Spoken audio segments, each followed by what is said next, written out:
जय शिवराय. माझ्या या नवीन व्हिडिओमध्ये तुमचं सर्वांचं स्वागत आहे. मी आणि ओमकार निघालो रणधुरंधर मुरारबाजी देशपांडे समाधीस्थळ बघण्यासाठी. ही आमची मराठी शाळा.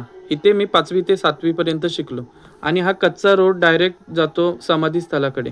हा कच्चा रोड सरळ समाधीकडे जातो. भगवा स्तंभ दिसत आहे तो 111 फुटी ध्वजस्तंभ आहे. तुम्हाला जर माझ्या व्हिडिओ आवडत असतील तर लाईक, शेअर आणि कमेंट करा. आणि हा व्हिडिओ जर कोण शिवभक्त बघत असतील तर त्यांनी ह्या समाधीस्थळाला भेट द्या. ह्या विरगली शिवकालीन आहेत. श्रीमान रायगड प्रतिष्ठान हे इथं कार्यरत आहेत आणि यांचं काम देखील चांगलं आहे. आणि हा मुरारबाजी देशपांडेंचा पूर्ण इतिहास. ही मुरारबाजींची समाधी.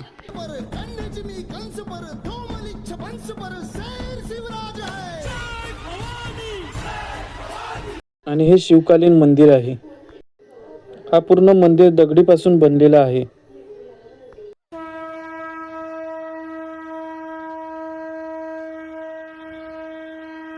दुसरा आमच्या गावदेवीचं मंदिर आहे. धन्यवाद. व्हिडिओ आवडला असेल तर